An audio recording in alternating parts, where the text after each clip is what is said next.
Hey guys, my name is Justice McCraney and I'm the creator of Tomorrow's Filmmakers, which is an online Christian film academy, and welcome to our completely free, jam-packed 1-hour filmmaking webinar.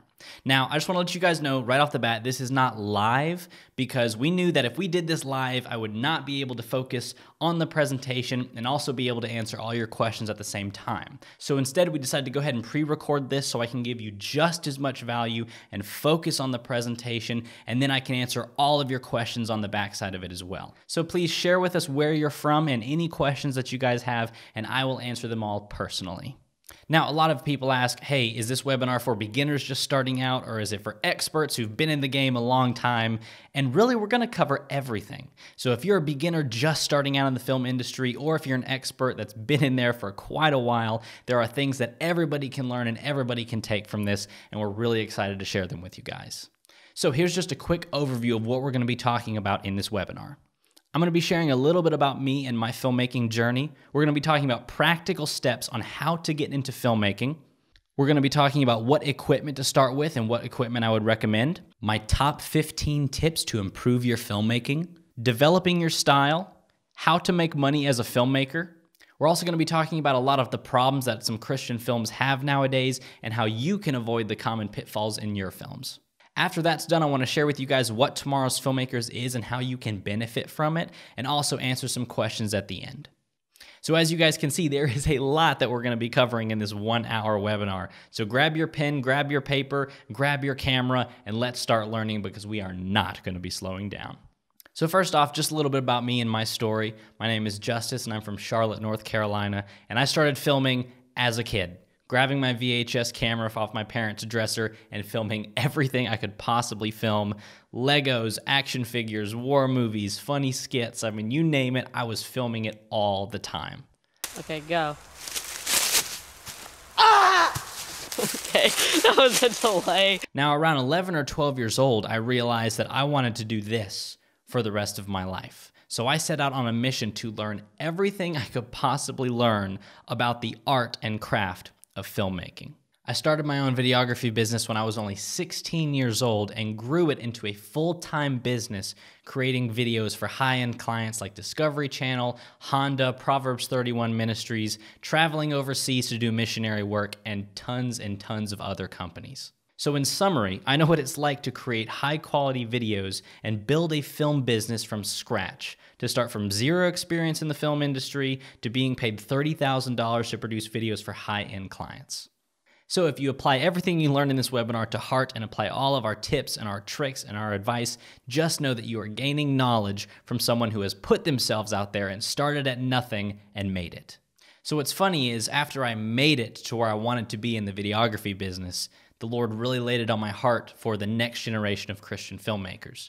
I had a lot of people come up to me and say, hey, I want to do what you're doing. Where did you learn? Because whenever I was getting into filmmaking, there was really nothing out there that would help me in my filmmaking journey. Yes, there was secular film school, which was like $60,000 to $80,000, which was a big flat no to me. But there was no one-stop place for me to learn about filmmaking, and everything out there was just kind of scattered everywhere, and I didn't know where to find it, and it was just kind of crazy. So I started praying and I said, Lord, you really need to raise up someone to do that. Someone who's been in the business, someone who's made a living doing this, started their own videography business, knows what it's like to create high quality videos. You need to make them teach. And right whenever I prayed that, I knew that the Lord said, yeah, I did, and it's you. So in 2015, I put my film business to the side and started Tomorrow's Filmmakers, which is an online Christian film academy. We created Tomorrow's Filmmakers to be that one-stop academy that I wish was around when I was getting into filmmaking. Whatever people need to learn about film, we wanted to be the place. Theory, cameras, lighting, equipment, cinematography, music, editing, anything you needed to know, we wanted to create a one-stop location for everybody to learn about film from a Christian perspective. Now, if you want to know more about Tomorrow's Filmmakers, we're going to be talking about it more at the end of this video. But now that you know my story and how I got into filmmaking, let's jump right into some practical steps on how to get into filmmaking. Now, whenever I was starting out in filmmaking, I went to countless film camps and retreats and 3-day courses and all these different things to get so much knowledge about filmmaking, but they never really gave me what I needed. And I'm not bashing them for that. They only had like 3 days to teach us, so everything was about theory. Why movies are powerful, why Christian films are important. You need to make Christian films, go make Christian films. And then I would leave and be like, okay, what camera do I get? What lens do I get? What cinematography? How do I do this? How do I do that? So I would never really learn the things that I needed to learn. I would just be encouraged and then be sent home. So what I want to talk to you guys now is some practical steps that you can do to get into filmmaking. So the number one thing you have to do to get into filmmaking, okay, this is serious. This is serious stuff. Number one thing, write this down. Make a film. Make a video, make a promo, make a trailer, make a short film, make something. Now, a lot of you guys are thinking, really? Make a film? Now, does anybody know who this is? Looks like a normal guy, looks like just any average Joe. He looks like a normal guy. The only difference is, in 2016, he was the youngest person ever to receive Academy Award for Best Director. This is Damien Chazelle, who is a very famous director now, and again, just won Academy Award for Best Director. So if we look at Damien Chazelle's filmmaking journey, we can actually kind of learn a lot. He started filming at a young age. He loved to write. He loved to make films with his friends, and he wanted to make his very first short film in 2009. So in 2009, Damien Chazelle made Guy and Madeline on a Park Bench. And to be honest, it's not that good. It's okay, it's not the greatest, it's just kind of an okay short film. So after that, he said, you know what, I want to make another short film.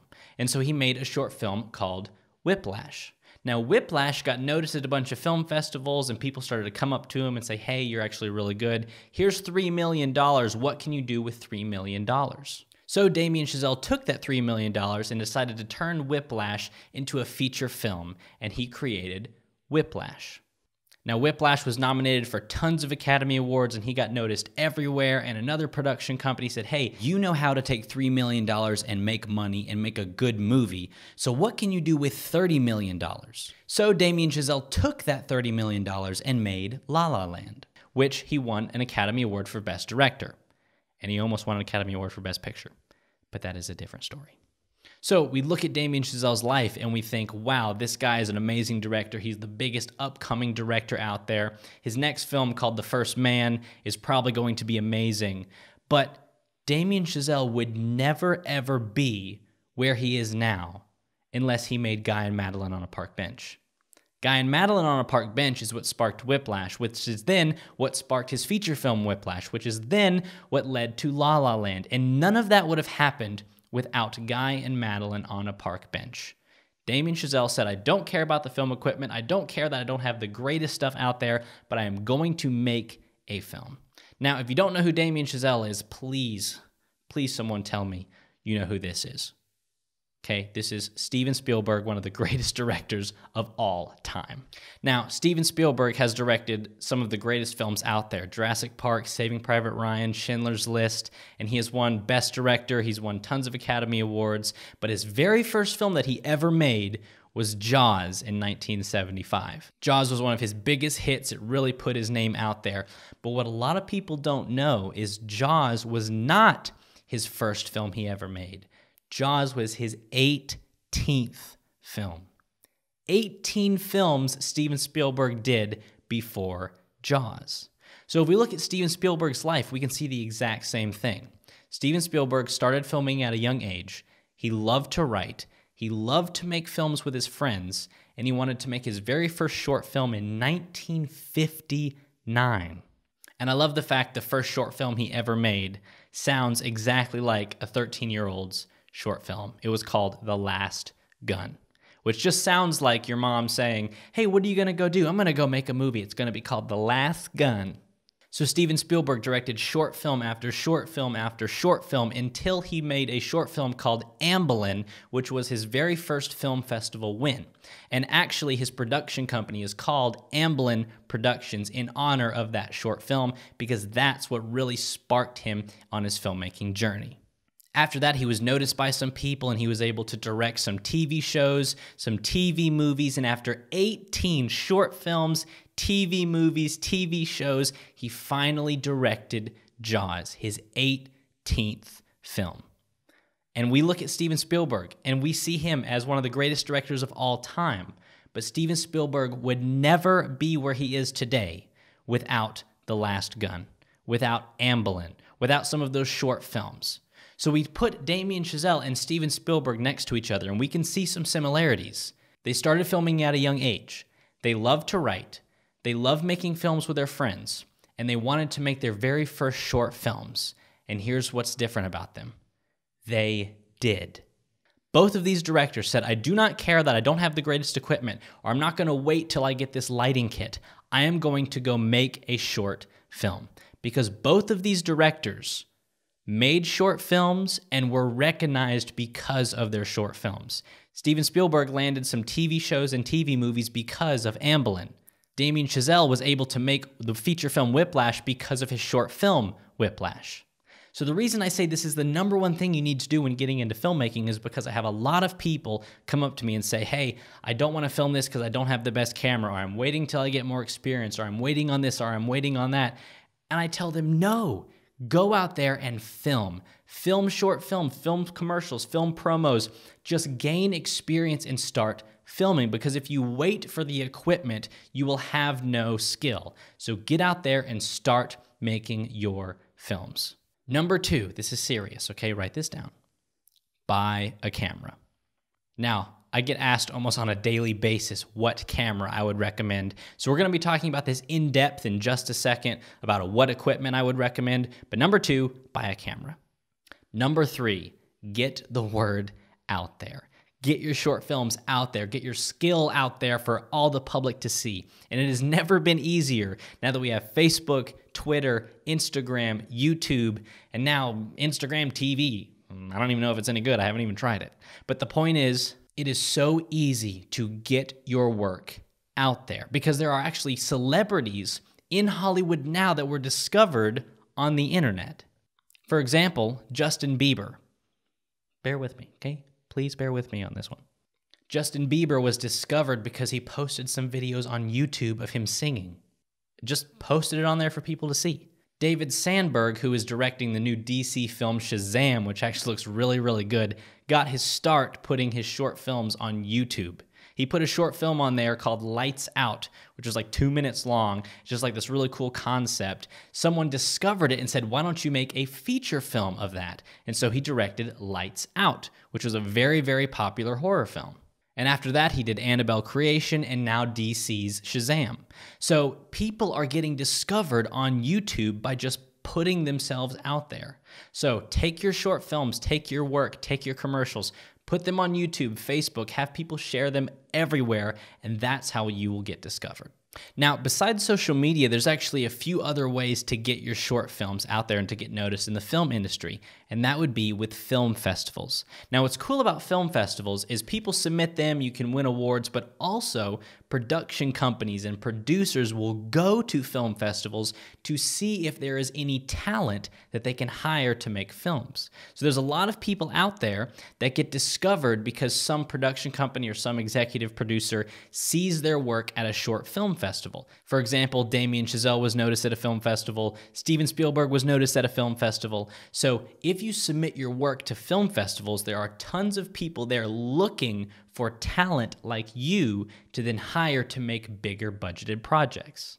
What's also cool is there are tons of Christian film festivals out there. Film festivals that are specifically Christian-based that you can send your Christian films and Christian short films to and get discovered the exact same way. Now, it would take me forever to go through each one of these, but here is a list of all the Christian film festivals around. I would definitely suggest Christian Worldview Film Festival and the International Christian Film Festival. Those are some of the biggest, and I would highly recommend them. So take your work and your short films, submit them to some Christian film festivals, and let's see what happens. And then, once you have done all of those steps, you made a film, you bought a camera, you put the film out there. Number 4, you make another film. And you do it again and again and again. Every time you do a short film, you get better than the last time, you gain knowledge, you gain experience, and you are more likely to get noticed because of your short films. So, make a short film, learn from it, and then make another one and keep doing it and doing it and doing it. Because that's exactly what I did, that's exactly what Damien Chazelle did, that's exactly what Steven Spielberg did, and that's exactly what you need to do. Now we're going to be talking about a question that I get asked all the time, which is what equipment do I need to buy? I'm just starting out. I have $200. I have $600. I have $1,000. What equipment would you recommend for me to buy? People always ask me this question. Well, I'm going to help you out with this. So if you do not have a budget whatsoever, don't wait till you can afford some sort of camera before you make a video.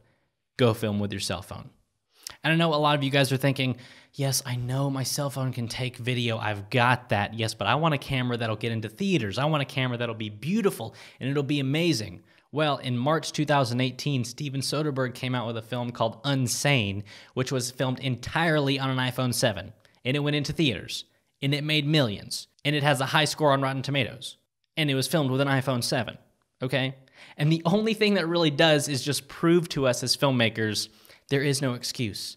Really, the thing you have in your pocket right now was in theaters in March and made millions. I mean, that should be the most encouraging thing ever. Now, if you are going to be filming with your cell phone, I would definitely suggest not using just the camera option, but downloading a filmmaking app like Filmic Pro. This will give you all the settings in a normal video camera, and it is actually the app that Steven Soderbergh used in Unsane. So it's only about $10, and if you don't want to spend that, they do have some free versions of different filming software for cell phones, but I would definitely recommend downloading an app instead of just trying to film with your camera settings. Now, if you have a small budget and want to get started, the number one camera that I recommend all of my students to buy just starting out is a Canon T2i. It actually only costs you around $250 on eBay, and it is awesome. It has interchangeable lenses, shoots 1080p, and you can always get Magic Lantern and unlock even more features. So this camera I recommend for all of my students to get when they're just starting out. If you have a little bit more money, you can get the Canon SL2, which is around $600. It is a little bit better build quality and has a little bit more features. You can always go with some other cameras like the Panasonic G7 for around the same price. But if you're wanting to start out really cheap, the Canon T2i is the way to go. I've actually used it personally, and I think it is the greatest and cheapest camera to start out with. After that, you kind of just figure out what budget you have and then go from there. What camera works best for you? Because most DSLRs are pretty similar, actually. A lot of the Panasonics are getting 4K, but a lot of the Canon cameras, whenever you go up your budget, it's just kind of better build quality and a few extra filming options. So whatever budget you have, buy something in that budget and start with it. You don't have to get the greatest camera to start with. Start with something cheap and work your way up. I started out with a Canon 7D back in 2008, 2009, very long time ago, and slowly worked my way up from that. I owned a Panasonic GH4, and now I own a Panasonic GH5S, and I love it. So there's no need to just throw all the money that you have at a camera. Start small and work your way up.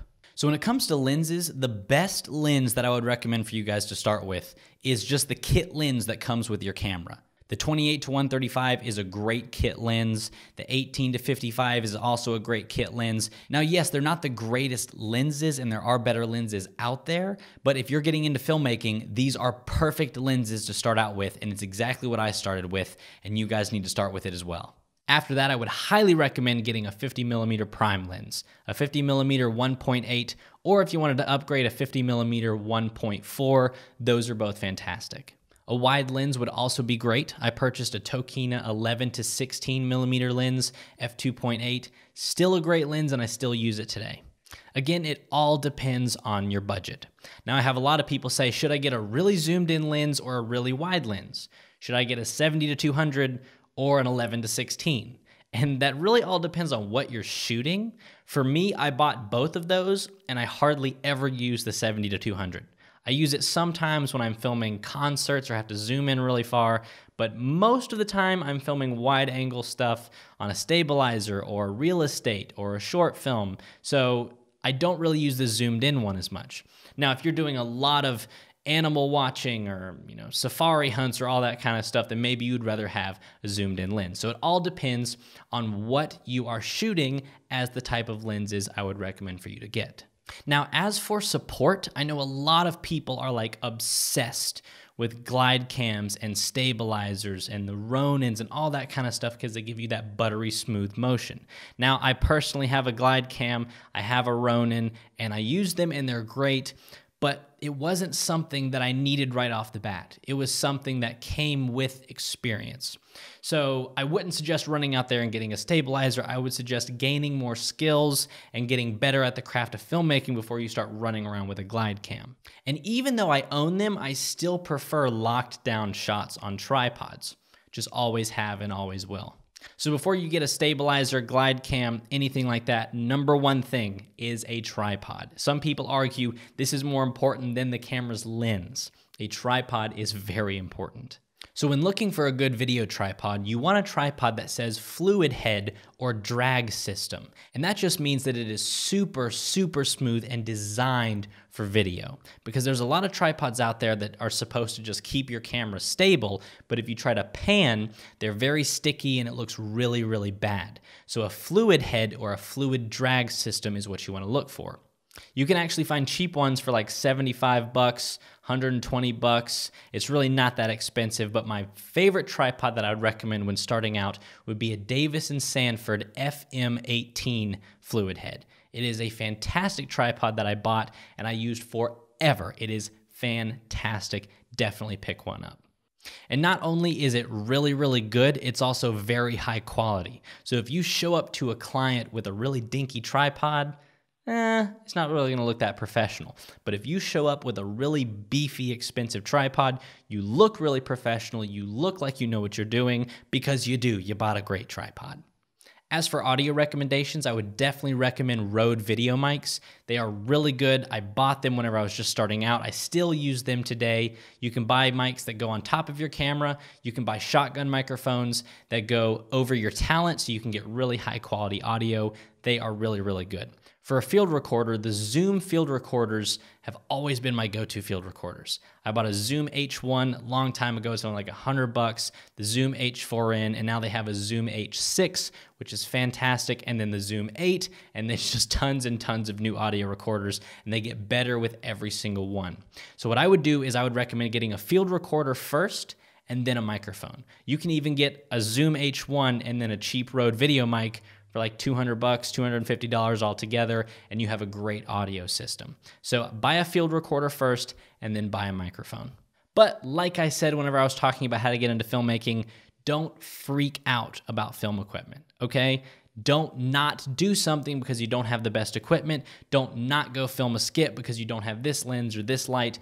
Go film everything. It doesn't matter about equipment. But I hope this has helped you guys out with what equipment I would recommend for you to start out with. So now that we know about how to get into filmmaking, what cameras and lenses and audio recorders I would recommend for you guys to buy, now it's time to talk about my 15 tips to improve your filmmaking. So no matter what camera you have, no matter what skills you have, no matter what lenses you have, you can apply all of these tips to your filmmaking. Tip number 1, shoot in manual mode. I know a lot of people who have not mastered the manual controls on their camera, so they shoot in automatic, which basically means the camera decides what is correctly exposed and how the settings should be. Now, there are a few problems with that. One, the exposure will constantly be changing in your video. Now, I don't know when the last time you watched a movie was, but I can assure you the exposure doesn't continuously change. You want to set your exposure and keep it consistent the entire shot. Number 2, the camera doesn't know what you want to expose for. So many times if there's like a bright light in the scene, it will make everything dark so it can expose the light correctly, and that's not what we want at all. Or maybe you want a darker scene. Well, the camera just boosts the ISO and exposure so that everything is correctly exposed, and now you have a very ugly image. So turn off auto ISO. It's evil and I hate it.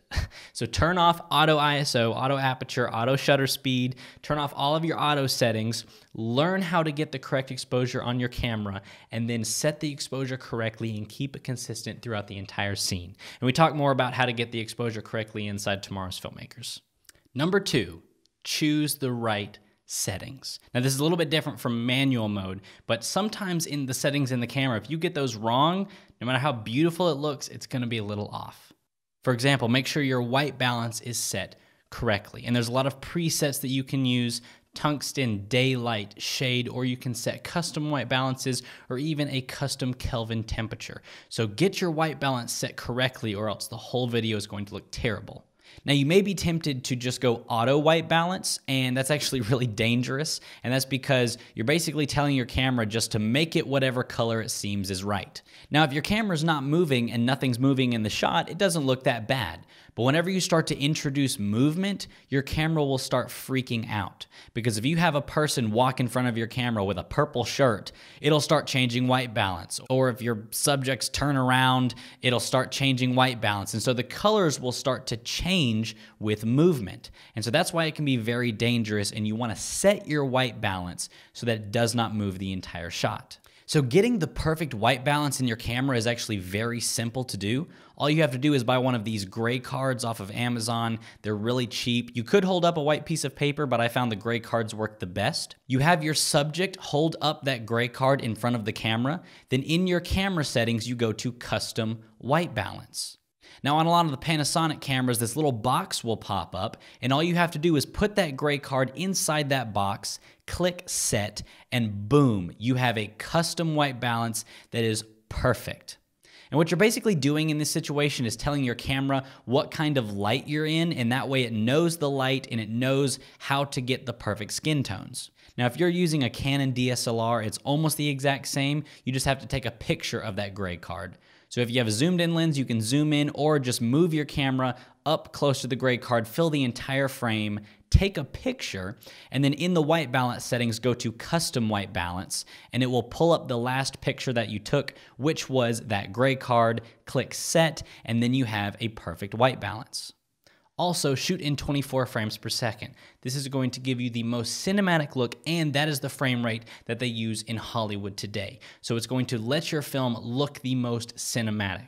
Now, if you're going to be shooting in slow motion, you can shoot in 30 frames per second or 60 frames per second and slow it down. But if you're shooting normal stuff, shoot in 24 frames per second.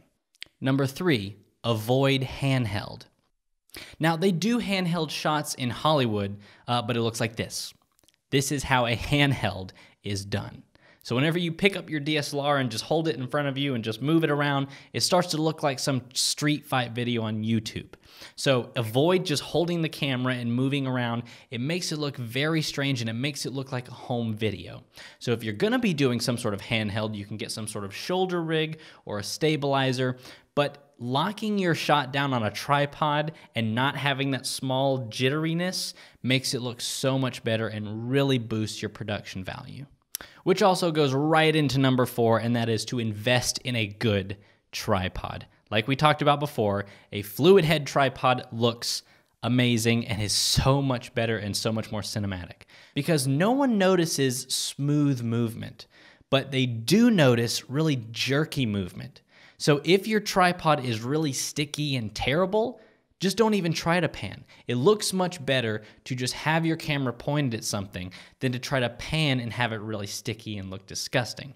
So invest in a good tripod. Number 5, shallow depth of field. Now, shallow depth of field is whenever you look at something and the background is completely blurry. Now, back in the old days with VHS cameras, there really was no shallow depth of field, and if you wanted any depth of field, you had to buy a depth of field adapter, and it was really annoying. But now with DSLRs, there is so much depth of field, and you can make the background super buttery and just look beautiful. And they use that a lot in Hollywood. So by having a really shallow depth of field, you can isolate your subject so that that is the only thing that the audience sees instead of seeing the background and getting distracted. So using a shallow depth of field will really boost your production value.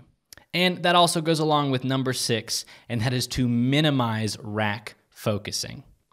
Now, rack focusing is whenever you're focused on something really far away, and then you rack the focus ring and zoom into something really, really close and focus on that. And it looks really cool because you're focusing on something really far away and then focusing on something really close. But the problem is, if you do that a lot, it really looks bad.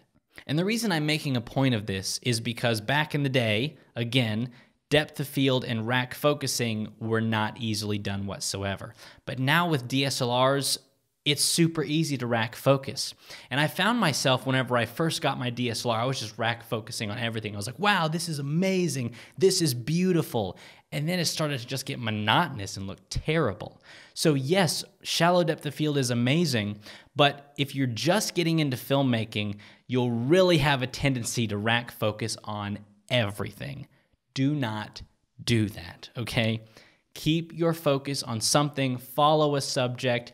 You can have shallow depth of field and rack focus some, but make sure that you do not overdo it. Number 7, keep your subject in focus. Nothing screams amateur more than being out of focus. It just shows that you really don't know what you're doing. But there are things that you can do to keep your subject in focus. One, you can actually turn up your aperture so that there's not as much of a window for him to get out of focus. You can use this on a shot where maybe you're moving really fast, or he could easily go out of focus, or maybe he's walking towards you. That way it's much easier to keep them in focus instead of having to keep this tiny little box in focus. Number 2 is to actually practice your focus before you shoot it. So what you do is you run through the scene a couple times and you practice getting the focus right. So that way, whenever you say action, you easily know what you're doing and you can easily get the focus correctly. It's whenever you just say action and you try to keep them in focus that it can get a little weird. So practice your focus beforehand and then say action. And you can even buy a follow focus for really cheap, like 50 or 60 bucks. And then you can actually take a dry erase marker and mark your focus points on the focus wheel. That way, whenever you practice it, you can make a mark for him over here, make a mark for him over there. And then whenever you say action, all you have to do is put those marks where they should be. And then all of a sudden, he's in focus. Boom. Number 8, don't shoot from the same angle. Now, the reason I'm making a point of this is because a lot of people, whenever they're getting into film, they'll grab their camera, they'll stand in one position, they'll hold it at eye level, and they will then film everything. And everything will be filmed from the same angle, their eye level. But you don't want to do that. You want to get to the eye level of the person you're filming. If they're sitting down, sit down and get their eye level. If they're standing up, move your tripod up and get eye level. You don't want to film everything from the same angle because then you're just going to be looking down at conversations the whole time. So take your camera, take your tripod, get all these different angles, go up, go down, get eye levels. Don't just stay at the same angle. Number 9, shoot in a neutral picture style. Because I like to think of it like an egg. Yes, an egg. If you shoot with your DSLR with a bunch of contrast and a bunch of saturation, you have scrambled eggs. There, have scrambled eggs, they taste wonderful, it's great. But you can't really do anything with scrambled eggs except just have scrambled eggs. You can't turn that into a boiled egg. You can't turn that into a sunny side up egg. You just have scrambled eggs. But if you shoot with a neutral picture style and you have a completely flat image, then later, if you want a dark image, you can do that. Or a bright image, you can do that. Or add saturation, or take saturation away. You can do that because you haven't already pre-burned some sort of image into it. So that would be like having just an egg. Then you can take this egg, you can make scrambled eggs, you can make a boiled egg, you can make sunny side up egg, you can do whatever you want because you haven't burned some sort of image into it already. There's even companies out there that make free picture styles that you can download, like Technicolor Cine Style. That is a great Cine style that you can have that completely makes your image super flat. Now, it might look ugly whenever you're filming it, but whenever you bring it in post and start color correcting it, you have so much room to work with. Number 10. Don't be afraid of the dark. And what I mean by that is you don't want to get rid of all the shadows in a film or in a shot. A lot of the time, if there's shadows on people's faces, hey, let's throw a light here, let's put a light here, let's get rid of all the shadows. Well, that looks very unnatural and not cinematic whatsoever. So a lot of cinematic shots have very strong shadows on a person's face. So don't be afraid of shadows on a person's face. It can be very cinematic, it looks very natural, and it's much more easier to work with because you're not trying to get rid of shadows. Number 11, avoid highlights. Now, there are some cameras out there like the Red cameras or some of the more expensive cameras that have really good dynamic range. And that means that whenever you look at something really bright, you can still see detail. And when you look at something really dark, you can still see detail. And that's called high dynamic range. But a lot of the time, unfortunately, a lot of the pro-consumer cameras, the DSLRs, don't have great dynamic range. So if you look at something really dark, you can expose for it, and then everything really bright is just super blown out and white. Or if you try to expose for something really bright, all of the shadows just look black and like really dark. So you can't really see detail in both sections. You kind of have to choose one or the other, and that's especially true with cell phones. So one thing to really boost your cinematic quality in your film is to avoid those highlights. Because whenever you start to see really blown out highlights in your image, it starts to not really look cinematic and not look like something they see in theater, but starts to look kind of amateurish. So if your camera doesn't have the ability to have great dynamic range, just try to avoid windows and just try to stay in places that you know is not going to have a lot of contrast with it if your camera can't handle it. Number 12. Avoid high shutter speeds. Now, a lot of you guys might already know this, but your shutter speed should be double your frame rate. So if your frame rate is 24 frames per second, your shutter speed should be double that at 48 or whatever number's closest, say 50. If you're shooting at 60 frames per second, your shutter speed should be double that at 120, and that will look the most natural. Now, the only problem is if you crank up that shutter speed, you're going to get that kind of jittery Saving Private Ryan look, but it will bring down the exposure of the image. So I've seen a lot of people, whenever they go outside, if they don't have an ND filter or they don't have something to bring down the exposure, they'll just crank up their shutter speed because they want to keep their aperture wide open. Well, the only problem is that makes your image look really jittery. And sure, that looks okay, but it also starts to look very amateurish because obviously you don't have the right equipment and you don't have an ND filter to bring the exposure down, so you're just cranking up the shutter speed. Now, I've done that before in the past and it works, but again, it starts to look very amateurish because you don't have the right equipment. So if you're going to be outside, if it's going to be super bright, instead of cranking up the shutter speed and giving it that kind of jittery look whenever it doesn't need to be a jittery look, buy an ND filter. They're really not expensive. You put it on the front of your lens, it brings down the exposure of the entire image, and then you don't have to crank up your shutter speed. Number 13, use the rule of thirds. Now, the rule of thirds has been around for so long. It was used in famous paintings a long time ago, and it's the fact that it is scientifically proven that whenever you look at an image, your eyes are not drawn towards the center of the frame, or the right side or left side or top or bottom. Your eyes are drawn towards these four corners on the screen, or on the painting, or on the paper.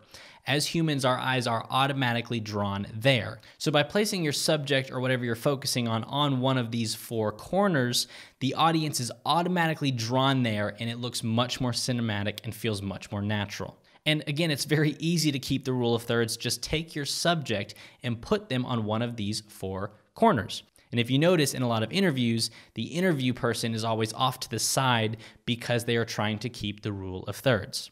And a lot of the time, cameras now will have a little grid that you can put over your display so you can see the rule of thirds, and that way you can get it much easier.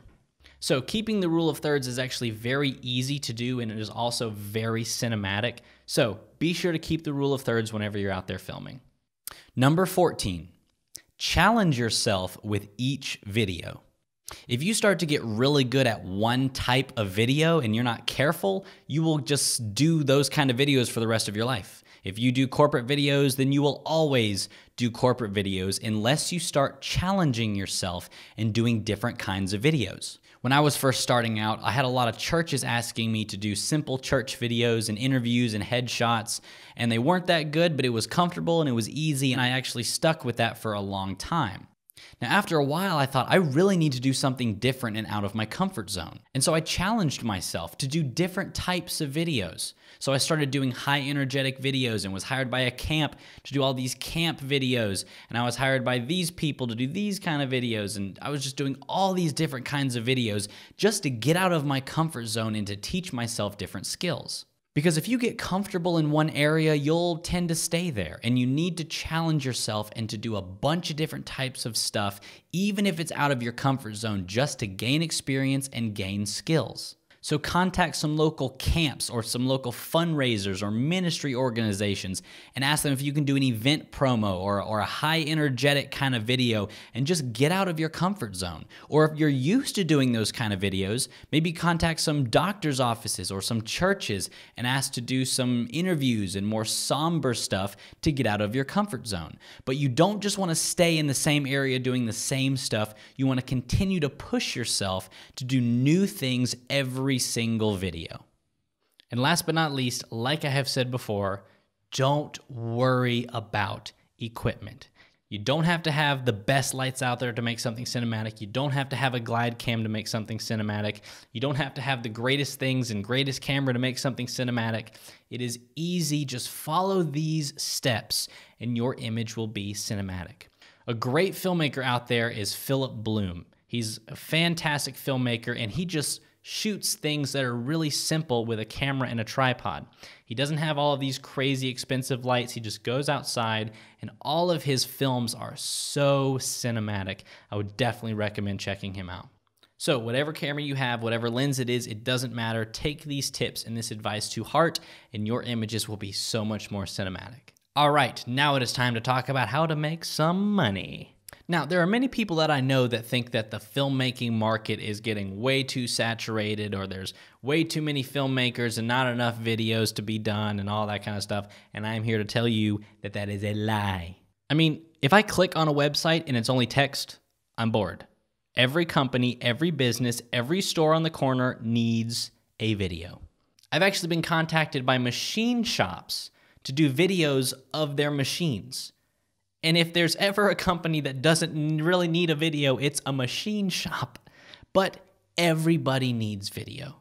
And what's awesome about the video business is that there are so many different categories that there is always work to be done. And you could even choose one of those categories and make your entire business about those kind of videos and still make a living.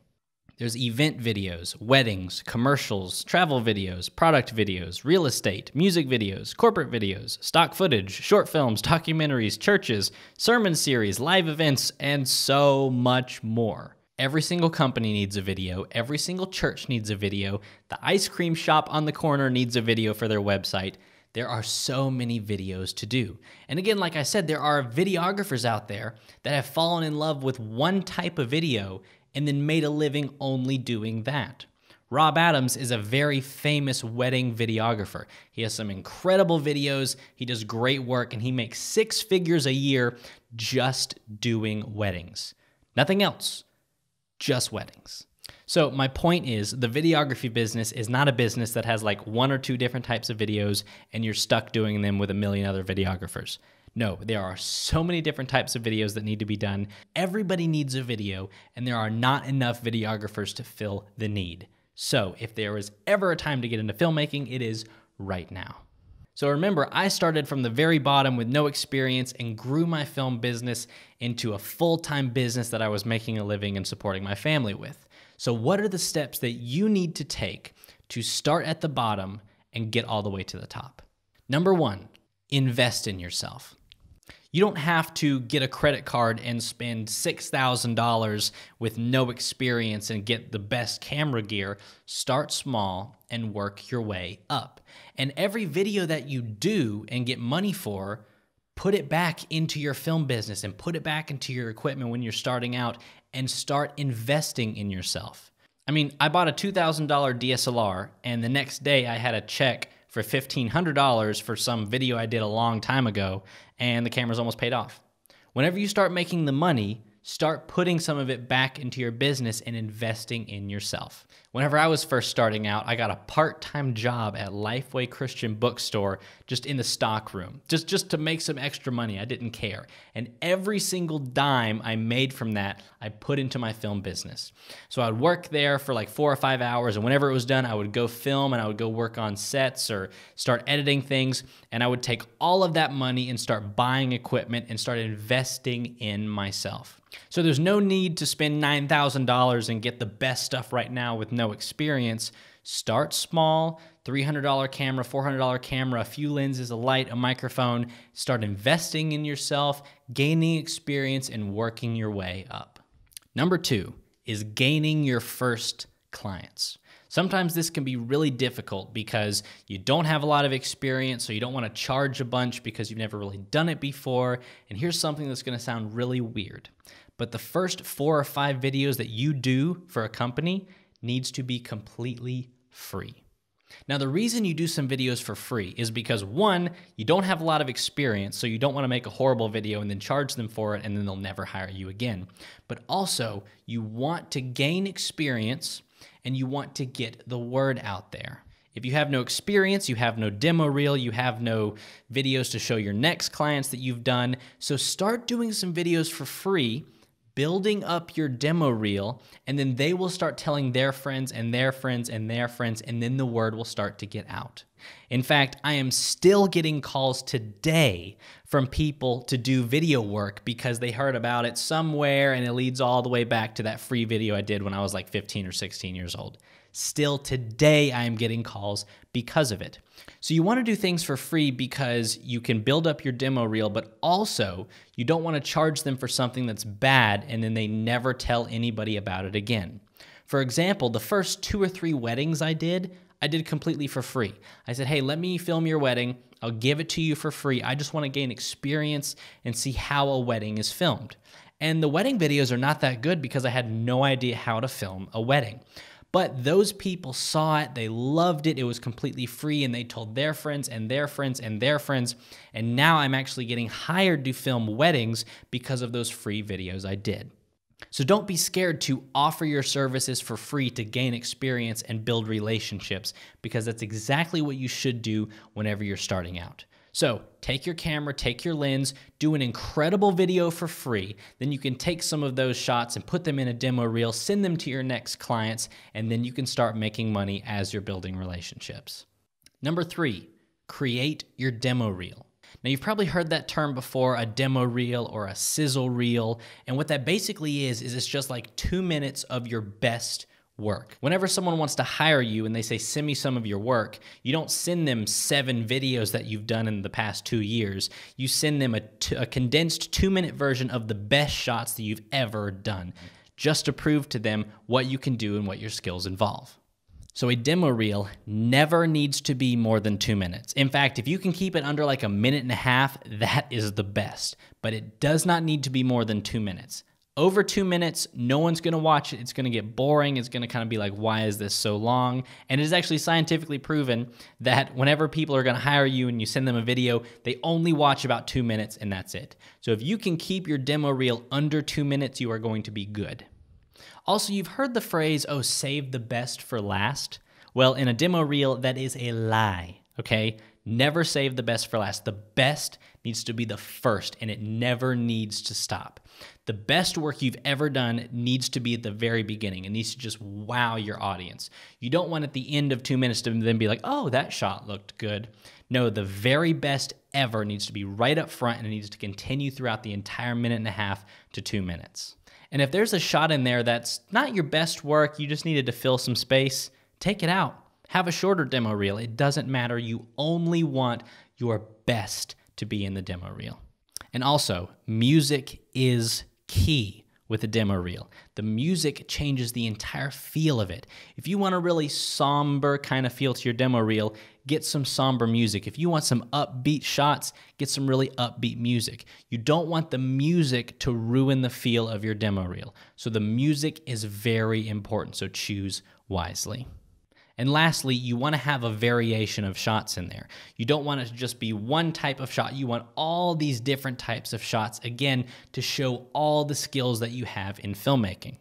And I'll actually tell you a secret. I know a lot of people that fake shots in their demo reel, or they will literally film shots specifically to put in their demo reel.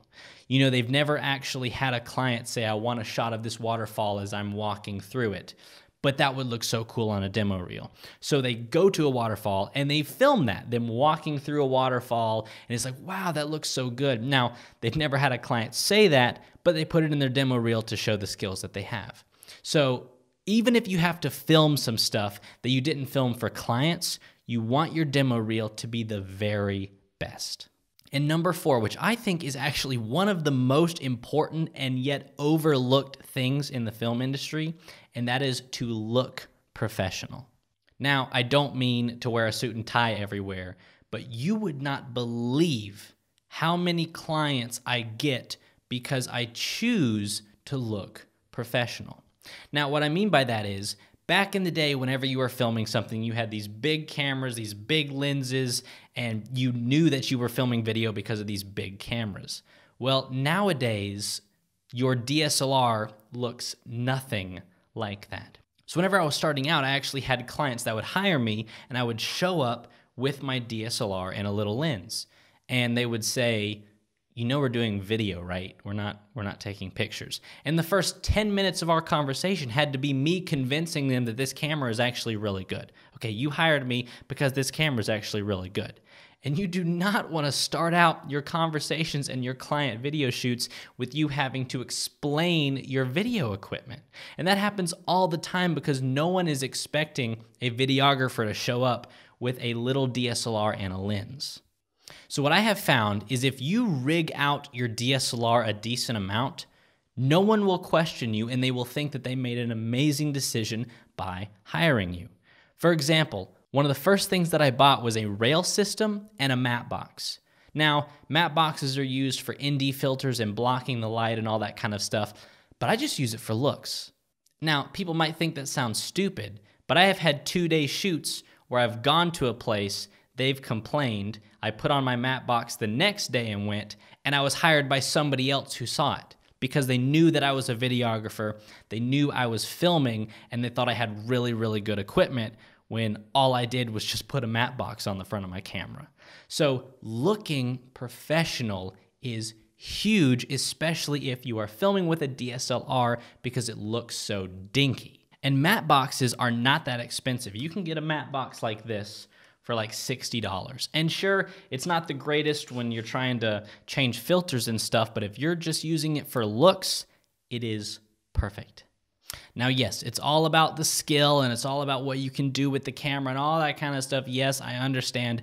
But if the first thing you do on your filmmaking job is having to convince the people that hired you that they made a good decision because the film equipment is actually good, okay? It's a picture camera, yes, but it shoots incredible video, okay? It really does. Then you've already failed. You want them, the second you walk in, to know they made a great decision and they're gonna hire you again and they're gonna recommend it to other people because you have some incredible equipment. Number 5, create a website. Now, this is actually much easier nowadays with things like Wix or Squarespace, where it's basically just the templates and you just put in pictures and contact information and stuff like that. It's super easy, but you want to have a website that you can send all your clients to and it looks much more professional. Now, I actually didn't get a website till after I was already in the business a while and it hurt me. So I should have got a website very first thing right at the beginning. Post your demo reel, contact page, and here's some of your work. You don't have to have this really in-depth website, just your demo reel, some of the work that you've done, and a contact page, and that's it. And number 6, again, getting the word out there. Make business cards, send emails, put ads in the paper, anything you can possibly do to get your name out there. Now, once you do establish yourself as the videographer of that community, you won't need to advertise nearly as much anymore. Whenever I was starting out, I advertised a little bit, and then I stopped advertising, and I was getting calls all the time from people, hearing about it from other people and other people and other people. So you want to advertise, yes, but once you get the ball rolling, word of mouth is just going to keep going and going and going. So contact churches, call people, go to restaurants, go to businesses on the store, on the corner of the store, and just talk to them and say, here's what I can do, here's some of my work, and just advertise and get the ball rolling. So don't be afraid to start your filmmaking business because there is money out there to be made and there's not enough filmmakers to fill those needs. And don't be afraid to start small. Buy a small camera, do some stuff for free, just get your name out there and get the ball rolling. And in just a little bit of time, you will start making a living doing what you love. So now it's time to talk about your filmmaking style. And it's important to understand that every filmmaker has a style, even if he doesn't realize it. Everybody knows what a Wes Anderson film is like because of how symmetrical it is. And Alfonso Cuarón loves to have long takes and constantly have the camera moving. Paul Greengrass is obsessed with shaky cam. He uses it all the time. And the opposite of that would be David Fincher. He hardly ever shakes the camera. He is always having his camera on a tripod. So everybody has a style, but how do you develop yours or find out what yours is? I mean, have you ever not put your name on a project and someone says, wow, that looks like something you would do? Now, there's a few things that you need to know when developing or trying to figure out your style. And that is, you never teach yourself a style. A style is developed over time. Think of it this way. Your style, or any filmmaking style, is your style equals your experience, your taste, your inspiration, and even your childhood. As you watch other people's work, as you study movies, as you film different projects, your style starts to develop, and you'll start to see filmmaking techniques that you like, and you'll start to implement them into your own style. Again, if you were really inspired by Paul Greengrass, a lot of your style might have a lot of that shaky cam. Or if you really love David Fincher, a lot of your style might not have any shaky cam. It's always developing over time. Now, you're not trying to compare yourself to other people, because as hard as you tried to be like David Fincher, you will never be like David Fincher or this person or that person. You're not comparing yourself to those people at all. You're just taking inspiration from them. I actually have a couple filmmaking buddies of mine that I film with that were really inspired by Devin Supertramp. So he does these crazy water slide videos, and the camera's always moving, and he's on a glide cam all the time. And I start to look at their films and their short films, and they have a lot of camera movement in them, and they have a lot of glide cam shots. And that's because they were inspired by Devin Supertramp. For me, I was really inspired by Philip Bloom whenever I was on my filmmaking journey, and he hardly ever moves his camera, ever. And so I've started to notice my style. I don't like a lot of the movements. I like to keep my camera still. I like to lock down shots. And if I do move, it's purposeful, but I like to keep my camera locked down steady. What shots look good to you? Do you like a lot of movement? Do you not like a lot of movement? Do you like really contrast lighting? Do you not like contrast lighting? And whatever you like, you will start to implement in your films. So a style is not set in stone. It's constantly changing and it's constantly evolving. And movies that you loved as a child and just ingrained into your brain, you'll almost start to see them come out in your films, start to see the style come out in your films. So a style is not something that you teach or learn. It's something that you're just constantly developing over time. And eventually, you will see that you have a very specific style that other people will notice. So now I want to talk about something that's actually very dear to my heart, and that is Christian films. Because I'm a Christian filmmaker, I make Christian films, and I want films that share the gospel. But there are a lot of pitfalls that a lot of Christian films continue to fall into. Now, I have huge respect for Christian filmmakers. They've made Christian films that went into theaters. They've made millions. Maybe they've shared the gospel with tons of people all around the world. I have high respect for people like that. But even their films can still fall into those mistakes that a lot of Christian films fall into. So today I want to talk about some of those mistakes and how you can change that in your films. A problem that a lot of Christian films run into is that they sacrifice storytelling for the message. Now, what I mean by that is, yes, Christian films should share the gospel. They should have a message. They should have a reason to why they are there. But you shouldn't sacrifice the art of filmmaking just to get your message across. Then it becomes just a sermon. For example, there was a movie that came out called Kirk Cameron's Saving Christmas. I don't know if any of you guys ever saw it, but listen, I love Kirk Cameron, okay? Growing Pains, he's amazing. But this film is one of the worst films I've ever seen in my entire life, okay? The entire film is Kirk Cameron and his friend sitting in a car discussing the meaning of Christmas. There is no storytelling. There is no point of it. It's basically just a sermon.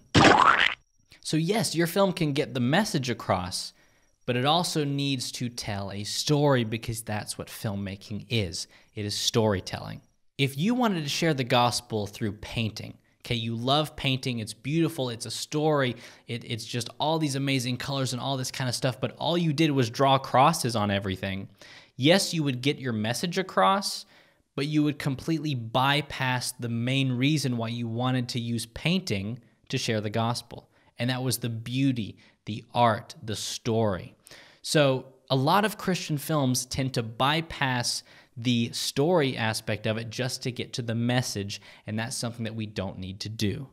We need to use the art of filmmaking to tell a story, to share a message inside of a story that our audience can connect with, that they love the characters, that they fall in love with the story, and they want to know what happens next, and also shares the gospel. Whenever you start moving away from the storytelling aspect, you start to be known as the person that just wants to tell a sermon in a film. And that's not what we want to do. We want to share the gospel inside of a story. Another aspect of Christian filmmaking that really irritates me is the lost people, how the writers portray the lost people in a film. For example, God's Not Dead. Okay, it's a great movie, it is, but it has some major problems when it comes to the lost people. And I know what they did. They thought, hey, we have like an hour and a half, and we have to show who is lost and who is saved right off the bat. So what we'll do is we'll make all the saved people really good people, and all the lost people jerks. You've made a fortune selling devices that are designed to lure waterfowl to their deaths. Do you think you're smarter than me, Wheaton? Do you think there's any argument you can make that I won't have an answer for? I never said I was smarter. That's the first intelligent thing you've said. I have cancer. This couldn't wait until tomorrow. What? So again, right off the bat, you know who's lost and who's saved because the lost people are just evil. They're jerks. They're mean. They're terrible. So the problem with doing that is, as the audience, whenever you see those lost people as jerks, your initial reaction is, man, I hope the Lord gets a hold of his heart and changes him. No, your initial reaction is, what a jerk. Someone hit that man with a car, which actually happens in the film. Now, sure, I'll admit I've met some lost people that are so anti-God, they hate Christianity, and they hate what you do, and they hate what you believe. But most of the lost people that I meet just don't really care. They're not anti-God to where they want to see Christianity crumble to the ground. It's just like they're apathetic. They don't really care. Hey, you believe what you believe, I'll believe what I believe. And that's what a typical lost person believes. So God's Not Dead actually got a lot of flack from the secular audience, not about the Christian message, but about how they portrayed the lost people. So if we want the audience to care about the lost people and to actually want them to get saved, we need to show that they're a lost person without having them be a jerk. One of my favorite portrayals of this is the coach in Woodlawn. So the coach in Woodlawn is lost, but he's not a jerk. He doesn't hate God. And we know he's lost because of this scene. I'd like to have a meeting with your football team. About what? Jesus Christ. Oh, wow. What are you, some kind of preacher or something? No. Well, I'm sorry, Hank, but you can't. And then whenever the entire football team comes to faith in Christ, the coach just says this. I let an untrained religious nut convert the whole team. I'm going to bed. The whole team.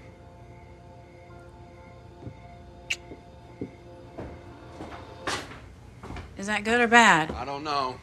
So the coach is not a jerk. He doesn't hate God. He's not trying to, convince all the football players that this was a lie, it was wrong. He's just like, I don't know, could be good, could be not good. And so we want him to get saved. We're like, man, you're a good guy. I want you to get saved. And then whenever he does, it's like, yes, thank you.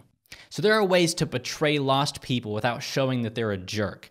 Maybe portray them in a certain lifestyle. Maybe it shows this guy and he loves his kids and you really like him, and then you come to find out he's living with his girlfriend and they're never going to get married because he thinks it's stupid. And then you're not thinking, oh man, what a jerk. You're thinking, man, I really like that guy. Hopefully he gets saved. I'm really praying that he gets saved. And now the lost person is portrayed in a way that the audience is desiring his salvation, not his imminent doom. And of course, the number one problem with Christian films is the buku's amount of cheese. Constantly cheese in the film. And unfortunately, Christian films are known for being really, really cheesy. So let's talk about some of the reasons that they're cheesy and how to avoid them. One really cheesy thing about Christian films is that in the end of a Christian film, everything turns out perfect. Everything evil that was happening in the world or in the film turns out perfect. Now, sure, the Lord can do anything he wants to, but in reality, life isn't perfect, and everything doesn't become perfect in the end. So if you show a Christian film where everything's perfect, sure, it might make your soul feel happy and wow, that was great, but at the same time, you're like, wow, that was really cheesy because that wouldn't really happen in real life. Let's pick on God's Not Dead again. So at the end of God's Not Dead, whenever every single person stands up and says, God's not dead, that was pretty cheesy because this is a college university. Not everyone's going to do that. He didn't give an argument that good for everybody to say God's not dead. Sure, it was a feel-good moment, but I would have found it so much more compelling if the Asian guy stood up and maybe one other person and said God's not dead, and he went over there and witnessed to them and led them to Christ. That would have been so much more realistic instead of every single person standing up and saying God's not dead. God's not dead. God's not dead. God's not dead. God's not dead. God's not dead. God's not dead. God's not dead. God's not dead.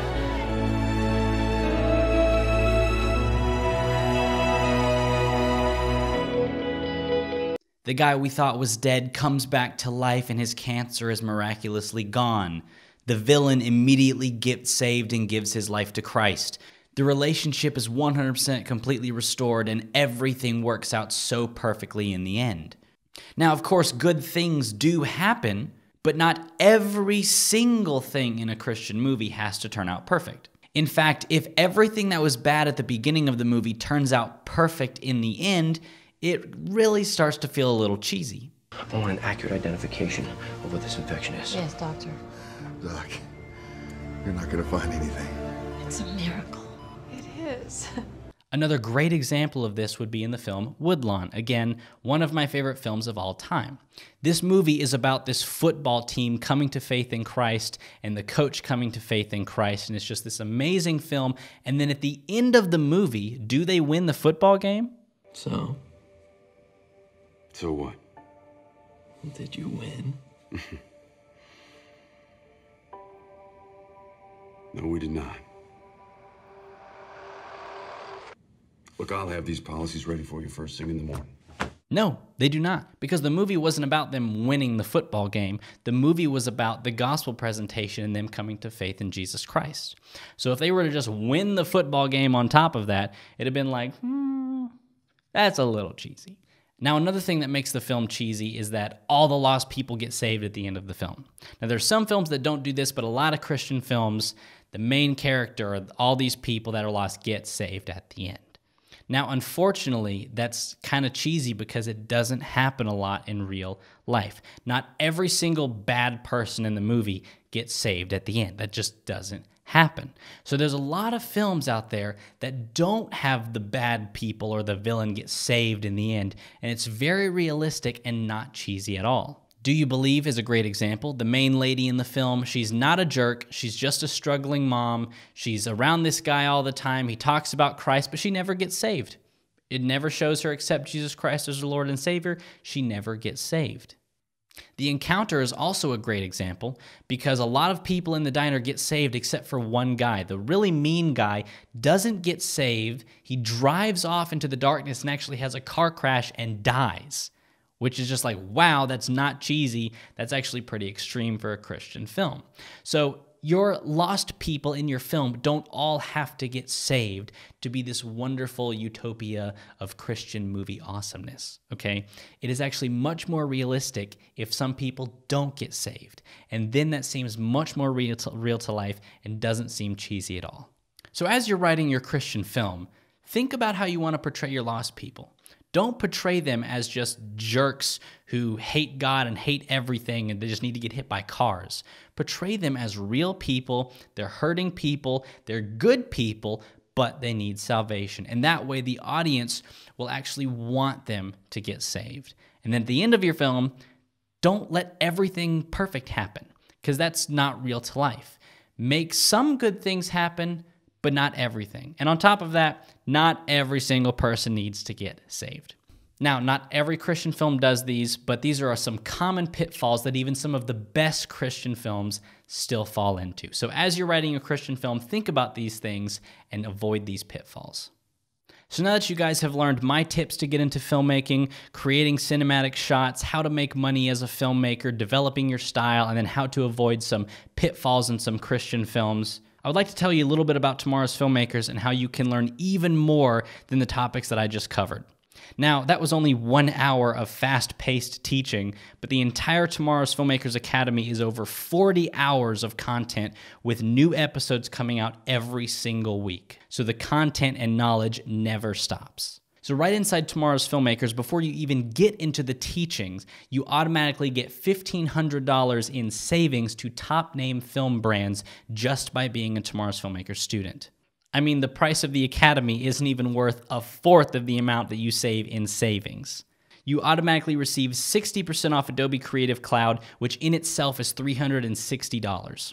You also receive $100 off Final Cut Pro if that's the editor of your choice, 50% off all Red Giant products, which I have personally used these products for years and I love them so much. You receive 10% off Lens Pro To Go and a $50 rental credit to use on their website. 15% off Video Copilot, 10% off all Updesk products, 10% off all Kessler Crane products, 20% off all Action VFX, 2 free months at Artlist, 10% off all Rhino camera sliders, 20% off Filmstro, 20% off a year subscription to MusicBed, 15% off all GlideCam products, 20% off Film Pack, 10% off Film Supply, and 2 free months on VidAngel, which I personally use every single day. Whew, I need some water after that one. All of these discounts equal over $1,500 in savings that you automatically receive just by clicking join. And on top of that, we've created some products ourselves, such as a sniper scope pack and a movie poster template that is all for sale in our store, but all students receive completely free. And again, that's just the discounts. So inside Tomorrow's Filmmakers, we take you through every step of the process from beginning to end when it comes to filmmaking. We have over 40 hours of lesson materials and content that is also growing because we are coming out with a new episode every single week. So the learning never stops. When it comes to the teaching, again, we have over 40 hours of lessons on topics such as theory, cameras, lenses, cinematography, writing, gear, editing, slate boards, fight scenes, special effects, After Effects, green screens, wedding cinematography, do-it-yourself, red cameras, behind the scenes, and much more. And on top of that, we just launched our Tomorrow's Filmmakers Cinema courses, which are in-depth crash courses taught by Christian professionals in their craft, and they are all available inside your Tomorrow's Filmmakers membership. But we don't want Tomorrow's Filmmakers to just be a place where you go and learn stuff. We want it to be a one-on-one personal mentorship. And that's why I have made myself available to all students at all times. So if you want to send me questions, help on a project, critiquing, advice, tips, whatever it is, I will walk you through every step of the way as your personal filmmaking mentor to walk you through this filmmaking journey. Because if you don't have a mentor, it can be very difficult to learn all of these things on your own just by trying to figure them out yourselves. And that's why I want to help you through every step of the way. We also have a Tomorrow's Filmmakers podcast that is exclusive to members only, where I answer all of the questions that you guys have no matter what it is. Camera gear, movies, ideas, theory, I mean, whatever questions you guys have, we answer them. And these are just some of the questions that we've already answered, which right now is like over 250 questions, and we come out with a new podcast every single month. So if you guys are interested in joining this podcast, definitely check it out. We also have an exclusive gear guide on our website where I share with you every single piece of equipment in every category that I would recommend, from drones to editing computers to lenses and even starter kits, cell phone starter kits, beginning starter kits, different kits I would recommend for you guys to start with if you're just a beginner or maybe intermediate or more advanced. We walk you through the entire filmmaking process, and whatever questions you have about gear, we answer them. And actually, one of my favorite parts of Tomorrow's Filmmakers is the community group that we've started and is growing daily. Every single member of Tomorrow's Filmmakers gets access to the exclusive Facebook community group where people share ideas, share their work, comment on each other's work. They collaborate together, they encourage each other, they ask questions, and I'm in there answering questions all the time. And we just want to grow a community of Christian filmmakers who want to further God's kingdom through film. And it's amazing to see the friendships and collaboration that start inside the Facebook group, and they meet each other in real life and work on projects and film stuff together and become great friends in real life, all because of the Facebook community group. So again, all Tomorrow's Filmmakers members have access to this where we can just grow a community of Christian filmmakers seeking to further his kingdom through film. And the Lord has been blessing Tomorrow's Filmmakers immensely and has been giving us endorsements from the top Christian film directors out there. We need more people like Justice that are helping the next generation of Christian filmmakers raise their game, seek the Lord, and do what they do with excellence. So check out Tomorrow's Filmmakers, be a member, sign up, and learn all that you can because we need you on the battlefield. I think one of the biggest problems Christian film is facing is that there's not a source that young talent is being nurtured and developed and trained. And so it's great to see Tomorrow's Filmmakers taking on that problem head on and creating a platform where the next generation of filmmakers can be trained and can be encouraged and can explore their craft. If you're young and you want to learn the craft of film, I would highly recommend it.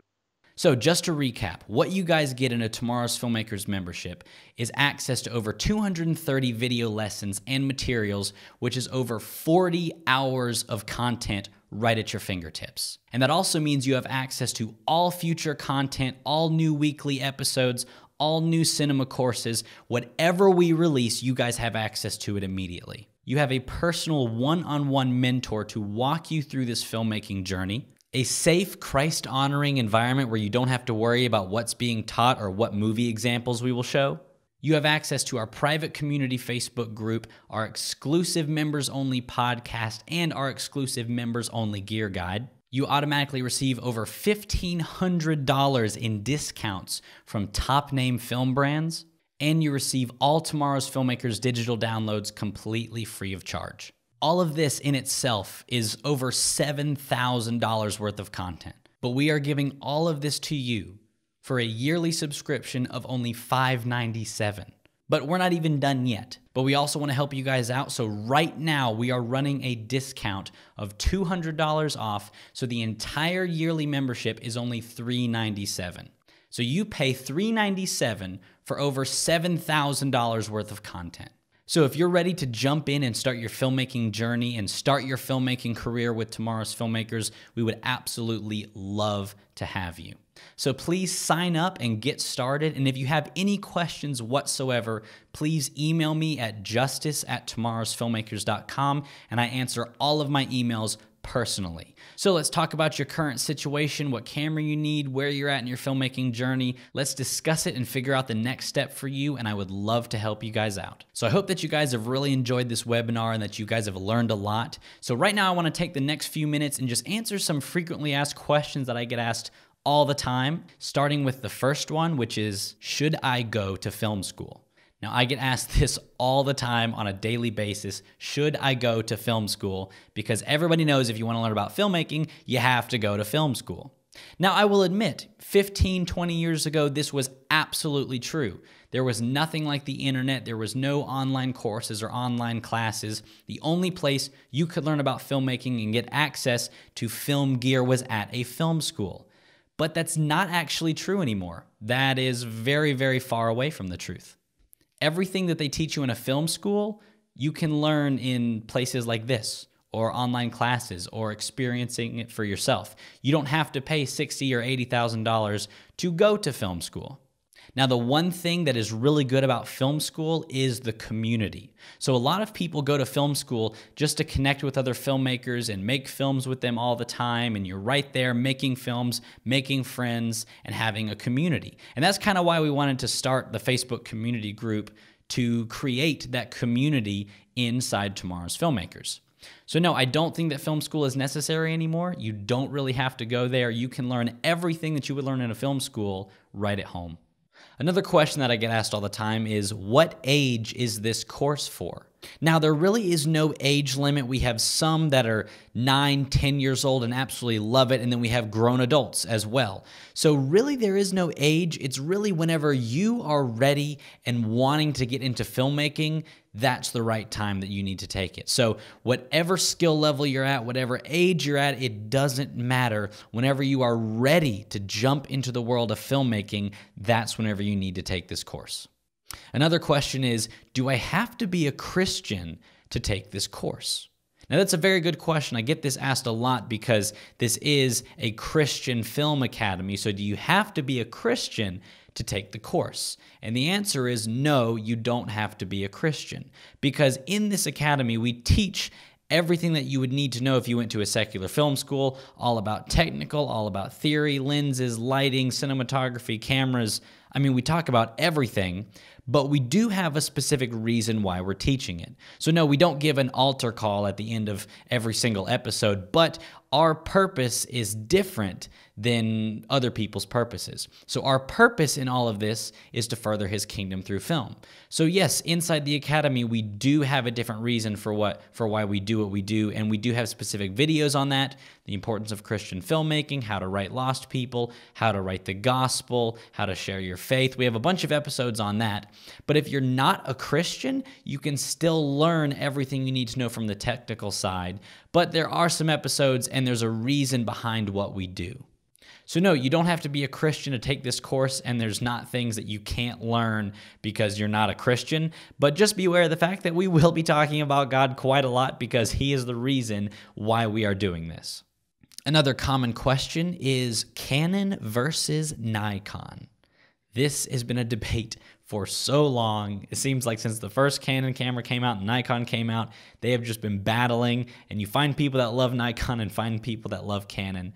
But in the end, Canon and Nikon is kind of like Ford and Chevy. I don't know if you have those kind of friends like I do, but I have some friends who are so anti-Ford and they only ride and drive Chevys, and then I have some people that are so anti-Chevys and they only drive Fords. But in the end, both of their cars get them to the destination they want to go. They work great. They're just cars. They're wonderful. But people have preferences. So Nikon and Canon, they are both fantastic camera companies. They make great cameras, but a lot of the time people have preferences. Now, me personally, I love Canon cameras. I love the color profile. I love everything about them. Now, whenever it comes to the cheaper DSLRs, Canon and Nikon, they're very similar. But the reason that I go with Canon is because Canon actually has a video line. They have a Canon video line, a line that is designated for video. The C100, C200, C300. So Canon obviously cares about video. Nikon doesn't have a video line because they're more into photography, and they just kind of added a video option to their DSLRs. So the reason I go with Canon is because since Canon cares so much about video, maybe after the DSLRs, you'll go to a Canon video camera like a C300 or a C200. So why not start to get used to Canon DSLRs so that whenever you make the jump into a video camera, you're staying with the same company. So again, Canon and Nikon DSLRs, if you put them next to each other, they look almost identical, but the reason a lot of people stick with Canon, including me, is because Canon obviously cares more about video than Nikon does. So again, it doesn't matter what you have, Canon or Nikon, you can shoot with either one, but that's why I go with Canon. Question number 5 is, will this course still apply to me if I use a different camera? And yes, that's the beauty of this course is we cover so many different cameras from cell phones to DSLRs to video cameras. We even talk about handy cams. So whatever camera you have, you can literally jump right into it. If you have a red camera or if you have a handy cam, there are things that we teach that you can apply to your filmmaking no matter what. I mean, like I said, whenever we were talking about the 15 tips to improve your filmmaking, I mean, no matter what camera you have, if you put these 15 tips into your filmmaking will improve, no matter if you have an Arri Alexa or an iPhone 7. So whatever camera you have, if it's small, if it's dinky, if it's just a cell phone, if it's a big camera, it doesn't matter. You can jump right in and you can start learning. So whatever camera you have, you can join the academy. Question 6 is, what if I use a different editor? Now, that's a very common question because not everyone uses the same editor. I personally love Premiere Pro, but I have a lot of friends and a lot of students that use Final Cut Pro, DaVinci Resolve, Hit Film Express. There's many different editors, and basically all the editors are very similar. So there's actually a lot of people that watch a tutorial in Premiere Pro, and they can basically see the exact same thing in Final Cut Pro. Now, yes, they're two different editors, but they're laid out very similarly. So if you have a different editor, that is okay. You can still learn, and you can still learn what we're talking about and how to do everything that we do just in your editor. So whatever editing software you have, it doesn't matter. You can jump right into it and you can learn. And question 7 is, why choose Tomorrow's Filmmakers over YouTube? And actually, that's a great question. Why would I pay for a course when I could watch a bunch of free YouTube videos? Now, I will tell you from experience that I have gone down the YouTube route a long time ago, trying to figure out stuff, trying to learn as you go, watching videos, and there's a few problems with that. Well, one, you might actually get some good information. There's a lot of good videos out there that teach you a lot of good stuff. But the problem is there are so many videos that don't teach you the right thing. There were a lot of videos that I watched whenever I was getting into film that I realized were so wrong that I had to fix them years later. I was doing things that I didn't find out till later was like the exact opposite of what you needed to do. And the problem is you're not learning from a professional, you're learning from someone who wanted to put a 5-minute video on YouTube filmed with their webcam. You have no idea who this person is or their credentials, and they could be literally telling you anything. So there's a couple problems with YouTube. One, you don't know who's teaching you or what's being taught. And two, everything is so spread out everywhere. You have no idea what video is correct, what video is the best one. If you look up one topic, there's 500 episodes or 500 videos on that same topic, and you don't know which is which. So the reason that I prefer a structured environment is you know who's teaching you, you know their credentials, but also it is all in one location.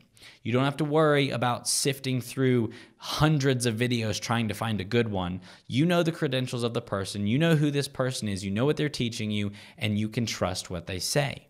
And so that's why I prefer a structured academy than I do just any video on YouTube that anybody could put up there. So if you want to watch some YouTube videos, absolutely, but I'm just letting you know that I've done that before and it's actually come back to bite me because I didn't really know what I was learning and I was just taking everything that was being taught to me as just the perfect thing that I should do when in the end it was not. Question 8, what if I want to be an actor? Well, first off, congratulations on wanting to be an actor. Being an actor is really fun, and it's a really cool thing to do, so I'm proud of you for doing that. But we actually are just about to come out with a new cinema course taught by Bruce Marciano. Now, Bruce Marciano has been acting since the 1970s and 80s, and he is a veteran actor. He has played in so many Christian films, including the new Kendrick Brothers film, Overcomer, which is coming out in 2019. And he is going to be teaching an entire acting class specifically for you guys. And I cannot wait to release it to you guys. And it will be included in your Tomorrow's Filmmakers membership. So definitely check that out. I'm excited to learn some stuff from him too. So definitely check it out, and I can't wait for you guys to learn from the best. Another common question I get is, where do I find good film scores? And of course, this is a common question because music is key. If you don't have good music, your entire video and entire movie is just terrible. Now, there's a few free places that I would recommend getting music from, and there's also a few paid places that I would highly recommend getting music from. Now, there is a place called Incompetech.com, and it's made by Kevin MacLeod, and he does have some good soundtracks in there. It's completely free, no copyright. He just asked that in the credits you say that the music was by him. And some of the songs are not so good. They're not the greatest. It doesn't sound very well, but some of them, if you really search, you can find some pretty cool things. It's completely free. You just download it right off the website and you can use it in your films. Again, some of them is not the greatest, but some of them can be really good. Now, when it comes to professional scores for your films, the best thing to do is to pay a little bit of money and get some incredible scores.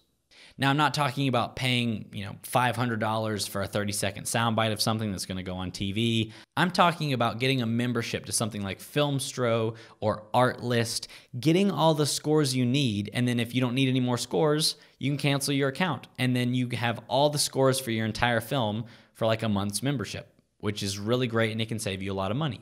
So Filmstro, for example. Filmstro is great. We have some episodes on it where you kind of create your own songs and compose your own music. You can literally sign up for a couple months, compose all of your songs, and have all the scores for your entire film, and then cancel it, and you've scored your entire film for 2 months membership, which is really awesome. So Filmstro, Artlist, MusicBed, these places are going to be the best. Even PremiumBeat.com, they have some great soundtracks and some great scores. You don't have to spend a ton of money. Just spend enough money so you can get some really great scores and really great soundtracks for your film without breaking the bank.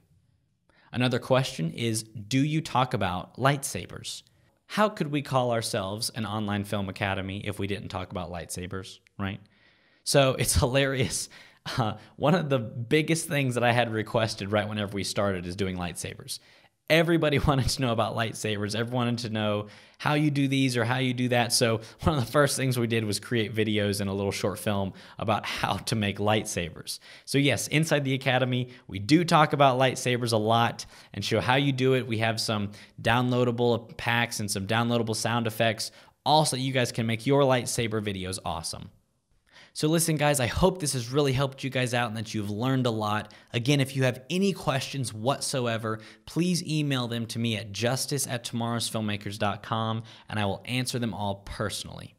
So if you're interested in making Christian films and want to learn how to further His kingdom through film, check out Tomorrow's Filmmakers. Sign up, be a member. We would absolutely love to have you a part of it. So again, my name is Justice McCraney. I really hope you enjoyed this 1-hour webinar. Keep filming, and God bless.